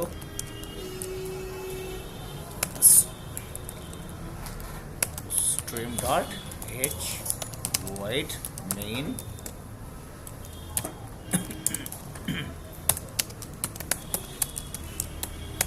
see I've cleared the screen and then get ch and then get ch। अब क्या करता हूँ, एक मैं क्लास बनाता हूँ, मान लो a, नाम सोचने में ज़्यादा टाइम नहीं लेना है। एक क्लास बनाता हूँ मैं b, अब b को किसका चाइल्ड बना देता हूँ, b को बना देता हूँ चाइल्ड किसका, a का। अब मान लो एक क्लास के अंदर एक हमने मेथड बनाया, क्या बनाया, एक मेथड बनाया और उस मेथड का नाम रखा हमने void और चलो कार। क्या बनाया, एक क्लास बनाया जिसका नाम रखा कार, और चलो एक हमने बना दिया सुपर कार, और सुपर कार किसका चाइल्ड होगा, कार का। यहाँ पे हम लोग एक फंक्शन बना रहे हैं गियर शिफ्ट, क्या डाल रहे हैं, गियर शिफ्ट। अब गियर शिफ्ट एक हमने क्या बनाया, मेथड बनाया, क्या बनाया, एक मेथड बनाया। अब बताओ कि यहाँ हमने जब गियर शिफ्ट मेथड बनाया और मैंने यहाँ एक मैसेज डाल दिया मैनुअल गियर शिफ्टिंग, क्या डाल दिया, मैनुअल गियर शिफ्टिंग, ये ऐसा कुछ मैनुअल गियर शिफ्टिंग, सही है ये, हाँ बिल्कुल सही है, एंडल मैनुअल गियर शिफ्टिंग। और इसके अंदर अब ये बताओ मुझे अभी कोड पूरा समझ में आ रहा होगा अच्छे से। अब हम ऑब्जेक्ट पहले बना लेते हैं किसका, कार क्लास का। तो कार क्लास का एक ऑब्जेक्ट बनाते हैं, मान लो C1 बना सकते हैं। इसके अलावा एक पॉइंटर भी हम बनाते हैं कार क्लास का, बना सकते हैं? हाँ बिल्कुल बना सकते हैं। या मान लो समझने के लिए मैं इसको P दे दूं, हाँ P देने में कोई बुराई नहीं। अब ऑब्जेक्ट में बनाता हूँ किसका, सुपर कार का। ऑब्जेक्ट किसका बनाता हूँ, सुपर कार का, SC1 बना सकता हूँ? यस बना सकता हूँ, कोई मसला नहीं। अब सवाल ये है कि SC1 क्या गियर शिफ्ट को कॉल कर सकता है, हाँ कि नहीं?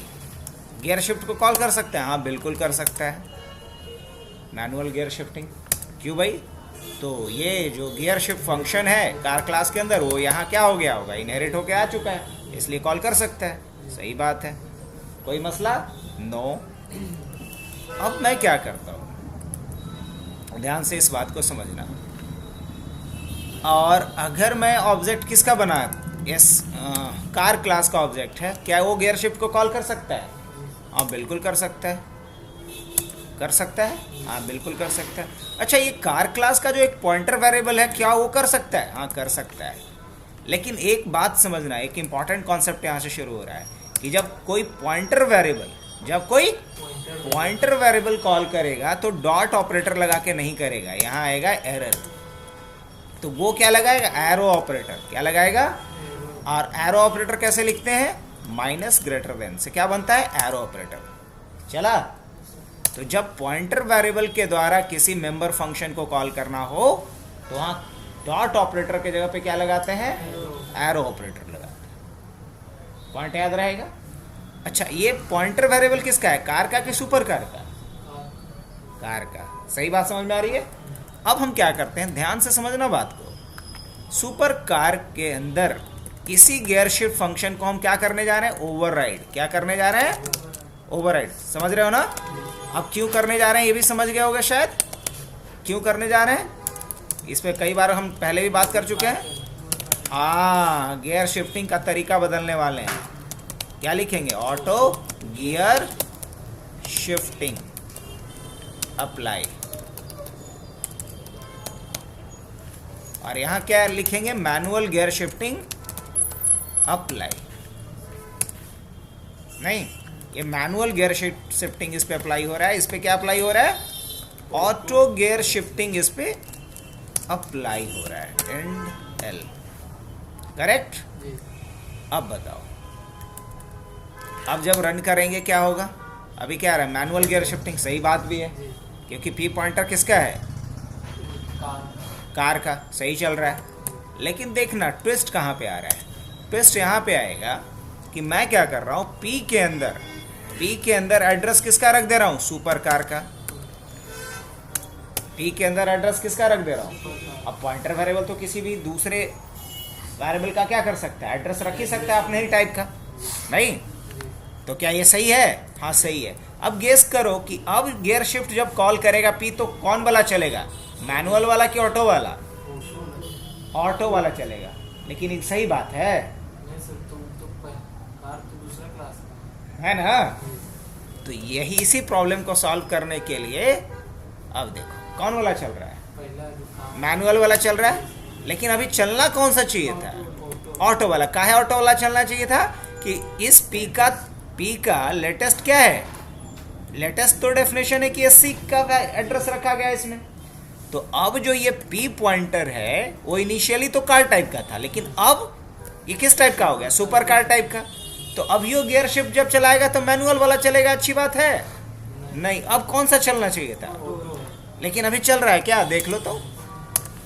अब ऐसा क्यों हो रहा है जानते हो, अर्ली बाइंडिंग की वजह से। कौन से बाइंडिंग की वजह से, कंपाइल टाइम पे ही डिसाइड हो गया कि भाई ये जो पी पॉइंटर है किस क्लास का है, कार क्लास का।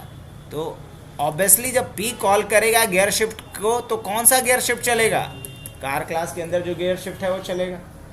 लेकिन इस ससुरे को देखना चाहिए रन टाइम पे कि ठीक है पी शुरू में क्या था, कार क्लास का, लेकिन आखिरी में उसको मैंने किस क्लास का बना दिया, सुपर कार का।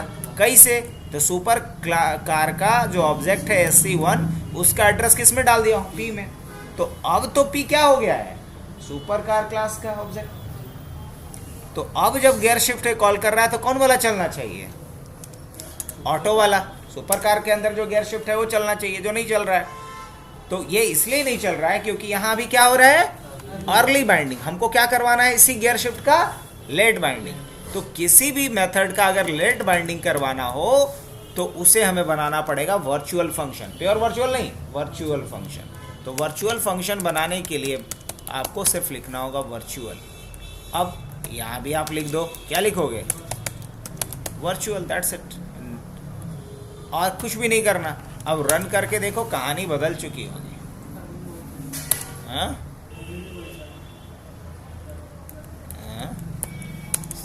सॉरी,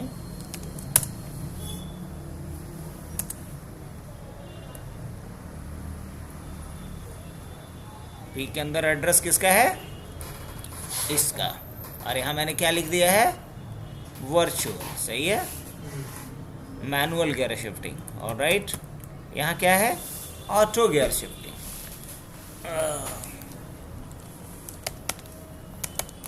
वर्चुअल क्या रहा है, मैनुअल गियर शिफ्टिंग। कैसे भाई, इसमें तो एड्रेस किसका डाला गया है, SC का।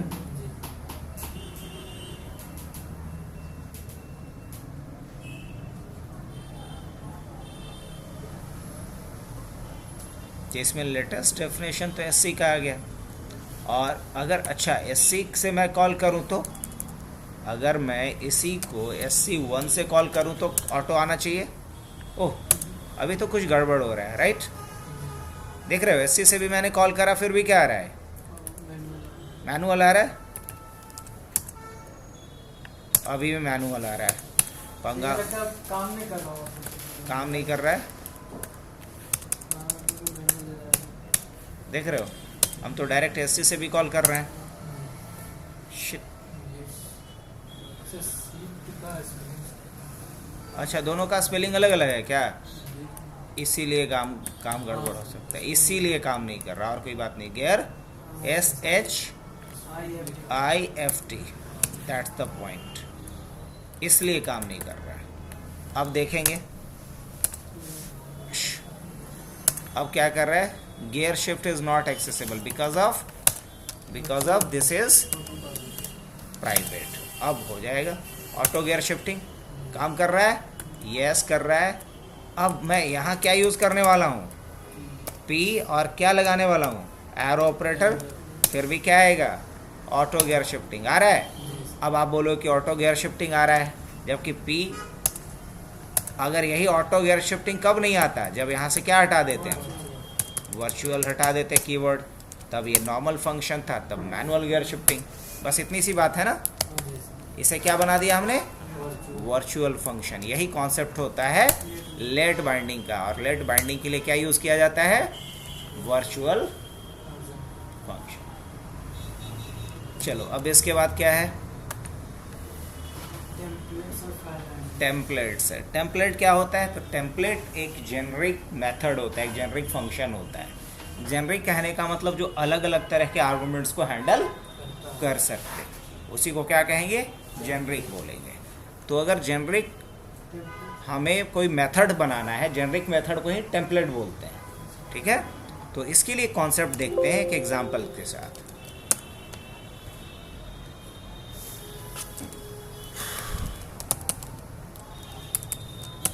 hash include io stream dot h hash include io dot h conio dot h void main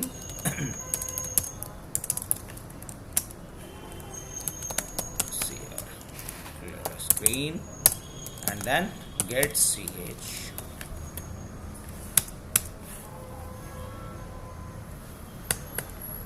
अब इसके बाद बात करते हैं हम लोग फर्दर किसकी,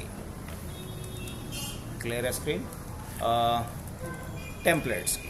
ऑलराइट, तो टेम्पलेट्स बनाने के लिए चलो एक चीज़ करता हूँ मैं, यहाँ पे समझना, हमने एक फंक्शन कॉल कर दिया और हमने लिखा क्या, void, या मान लो हमने लिखा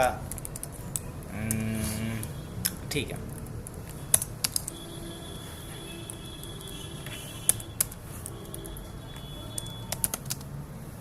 हमने लिखा यहाँ पे एक फंक्शन, चलो टेस्ट, एक फंक्शन क्या है, टेस्ट।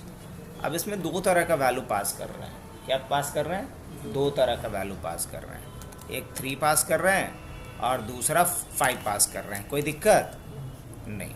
हमने एक फंक्शन कॉल किया जिसमें दो वैल्यू पास किया, लेकिन दोनों एक ही तरह का वैल्यू है, दोनों क्या है, इंटीजर टाइप का वैल्यू है।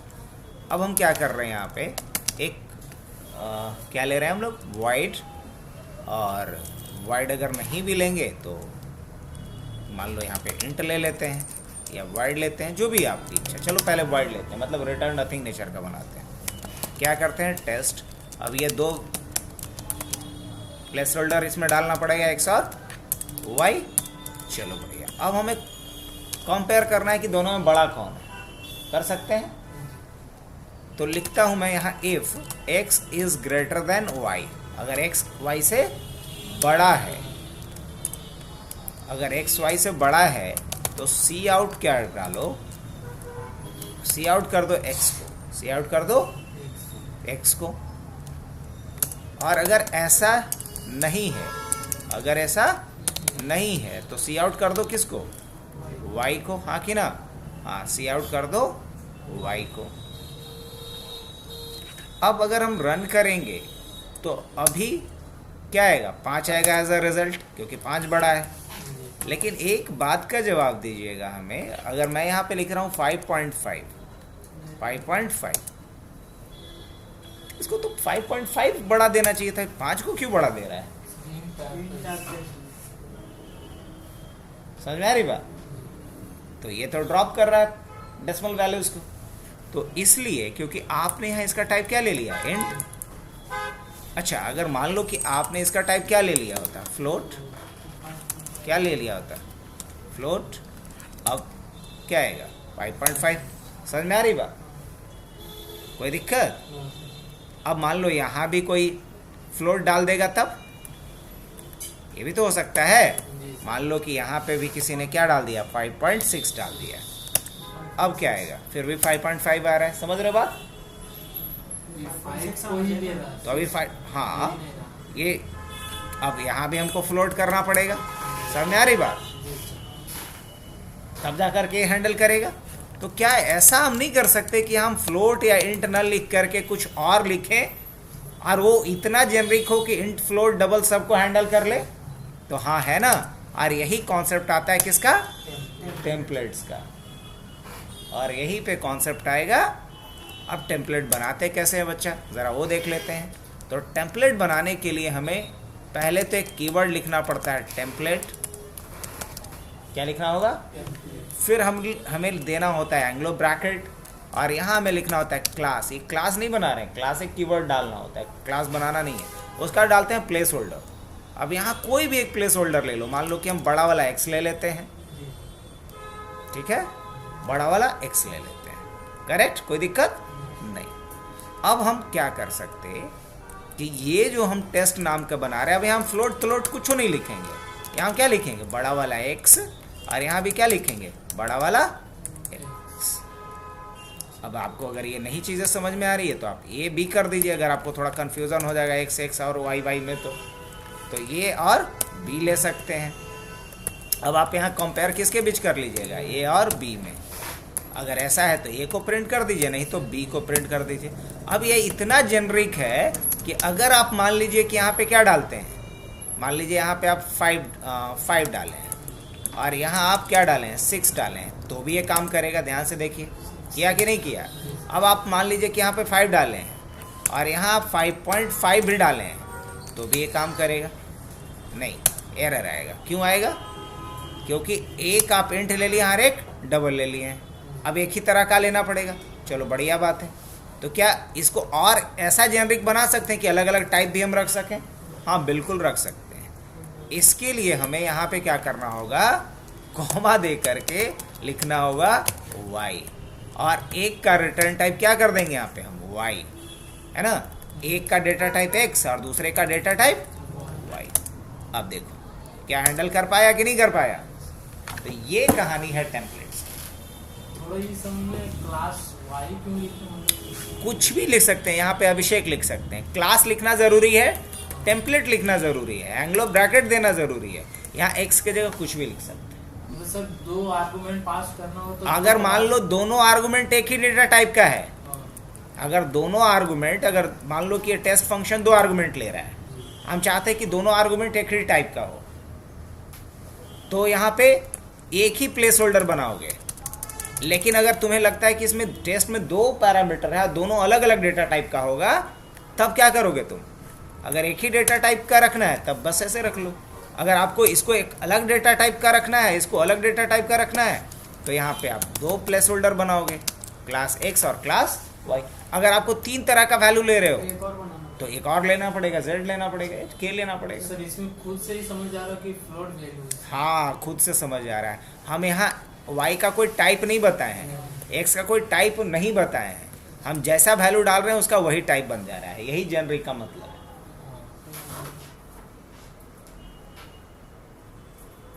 हम जैसा टाइप डाल रहे हैं वही उसका टाइप बन रहा है, यही जेनरिक का मतलब है। अब मान लो कि आपको कोई एक कंपैरिजन का ही कि कौन बड़का है, वही वाला भी हम दिखाए ना, रिटर्न करना हो उसमें भी लगा सकते हो। हर जगह पे यही तरीका है, बस टेम्पलेट बनाने का तरीका याद रखो। टेम्पलेट, एंग्लो ब्रैकेट, अंदर क्लास, उसके बाद प्लेस होल्डर। अब ये जो फंक्शन बना है इसको हम बोलेंगे फंक्शन टेम्पलेट। Function template. आगे बढ़े। अब सर, इसको दूसरा प्रोग्रामिंग प्रोजेक्ट में भी यूज कर सकते हैं? हर जगह नहीं, डॉट सी से नहीं, डॉट CPP। ये टेम्पलेट का कॉन्सेप्ट CPP मतलब C++ में आया है। अगर ये एक्सटेंशन डॉट सी कर दोगे तो फिर दिक्कत होगी। हाँ, तुम क्या बोल रहे थे दूसरे में? हाँ बिल्कुल, कहीं भी यूज़ कर सकते हो। अगर एक हेडर फाइल बनाया उसके अंदर टेम्पलेट बना के रख दो और हर प्रोजेक्ट में यूज़ करो। सिर्फ वहाँ सिर्फ कॉल करना टेस्ट को और उसमें वैल्यू देना, बस। वो कैसे होता है सर? मतलब करके देख लें। चलो आओ।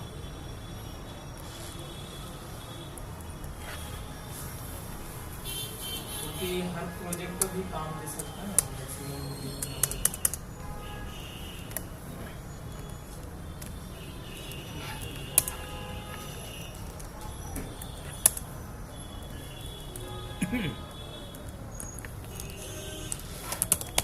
hash include dot h hash include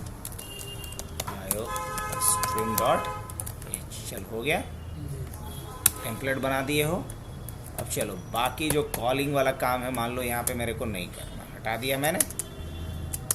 ये बस इस प्रोग्राम का इतना ही हमारा कंटेंट है। अब इसको हम क्या कर लेते हैं, सेव कर लेते हैं। इसका नाम क्या रख देते हैं, extemp रख सकते हैं, .h। अब इवन कि इस फाइलों को तू बंद कर ले, इस फाइल को क्या कर सकते हो, बंद कर सकते हो। अब Alt+F एक नया फाइल बना लिए। यहाँ हम क्या लिखेंगे, हैश include, और कौन सा था फाइल का नाम, क्या रखे थे, extemp, यही रखे थे ना, .h। बस ये लिखना पड़ेगा। उसके बाद void main CLR और get ch ऐसे, है ना। और इसमें क्या करता हूँ मैं, टेस्ट को कॉल करता हूँ। सपोज टेस्ट, अब यहाँ कोई भी दो नंबर हम दे सकते हैं, लाइक 44 और 66, दोनों एक टाइप का भी दे सकते हैं। तो एरर आएगा। अच्छा क्या एरर है भाई, माय बैड। चला, दोनों में बड़ा क्या है। अब समझना इस बात को, यहाँ 66 है और यहाँ मैं दे रहा हूँ 66.8। अब देखना फिर भी हैंडल करेगा ये, यही फायदा। एक बार टेम्पलेट बना लो, हर जगह इसको यूज़ करो।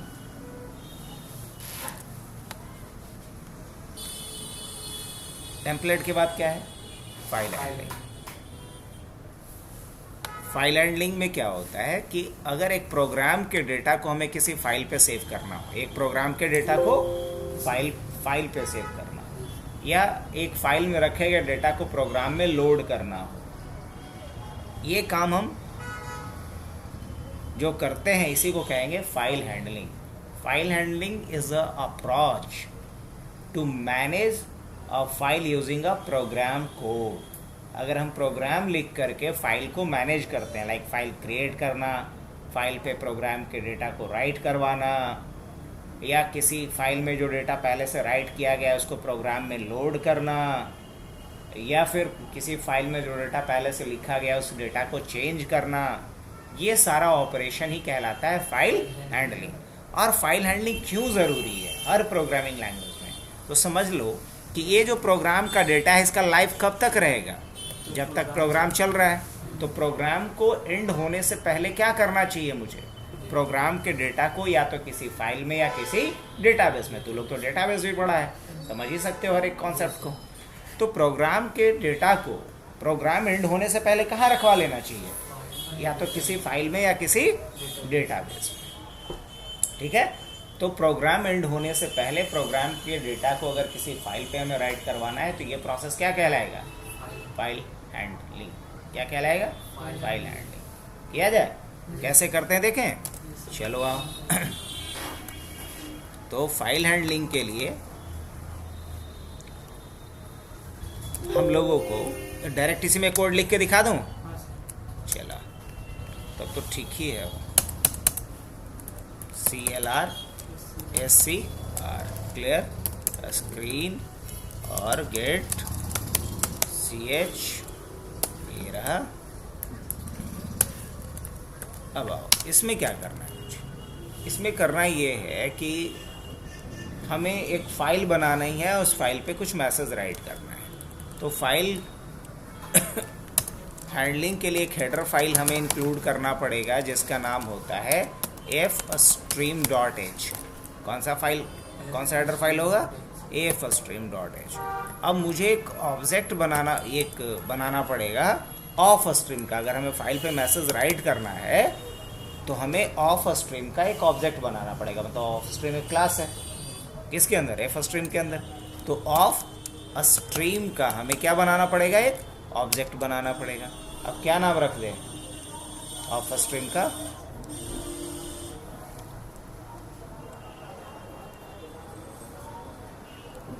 तो फाइल आउटपुट स्ट्रीम रख देते हैं। फाइल आउटपुट स्ट्रीम, जब फाइल पे डेटा हम लिखते हैं, है ना, तो उसको बोलते हैं क्या, हाँ, राइट ऑपरेशन। और जब फाइल से डेटा रीड करते हैं तो क्या है, read operation.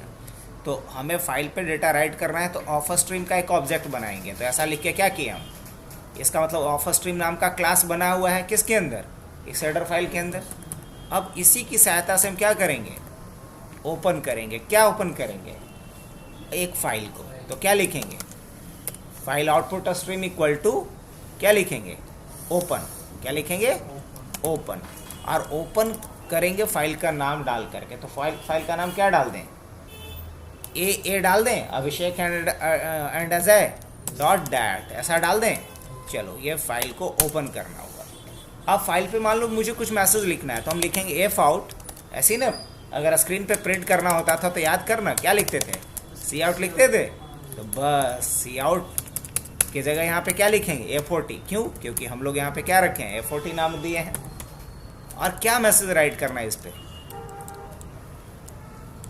This is first program of file handling, मान लो यही मैसेज दे देना है, चलेगा, दौड़ेगा। अब जब फाइल पे कुछ मैसेज लिख लेना होता है उसके बाद फाइल को बंद करते हैं। क्या करते हैं, बंद करते हैं। तो क्या लिखेंगे, A40 डॉट क्लोज, फाइल को बंद करने के लिए। जब कॉपी पे लिख लेते हो तो लिखने के बाद कॉपी आप बंद न करोगे, बस। अब एंटर रन करते हैं, यहाँ कुछ एरर है, ओ एफ ओपन।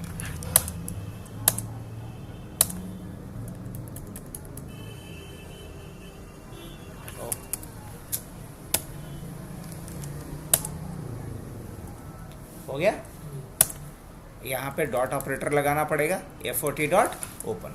अब फाइल बना होगा, अभी फाइल कहाँ बना होगा हो, ये फाइल बना होगा तेरा सी ड्राइव के अंदर। जा, डिफ़ॉल्ट लोकेशन क्या होता है, टर्बो C++। ऑलरेडी ये चीज़ पहले से सी जब पढ़ा रहे थे तो समझाए ही थे हम, यहाँ कोई नई बात तो है नहीं तुम लोग के लिए।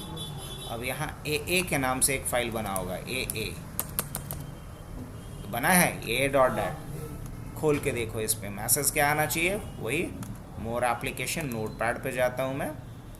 क्या बात है, this is first program of file handling, right. इसको क्लोज करेंगे तो भी ये चलेगा, इसको रहेगा क्या, टर्बो सी को अगर क्लोज हाँ तो क्यों नहीं, तो फाइल में सेव हो गया है। इसमें सेव हो गया। ल Alt F क्विट कर देते हैं। क्यों नहीं चलेगा भाई, क्यों नहीं चलेगा, लो बंद कर दिए। ये तो फाइल इसीलिए तो सेव किया गया है कि प्रोग्राम का डेटा कहाँ आ जाए, हार्ड ड्राइव में आ जाए। और हार्ड डिस्क में जब भी डेटा को सेव करते हैं तो या तो फाइल के रूप में या डेटाबेस के रूप में। ऑलरेडी जानते हो ये सारी बातें, हम कई दफ़ा डेटाबेस में मतलब कैसे मतलब डाला जाता है, ये तो हार्ड डिस्क वाला तो TXT फाइल पढ़ेंगे, वो यहाँ कंसर्न नहीं है। जब जावा में आओगे तब बताएंगे, पाइथन में आओगे तब बताएंगे।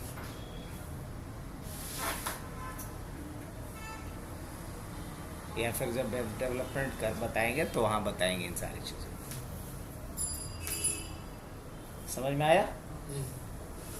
चलो, तो ये कहानी था क्या, फाइल हैंडलिंग का।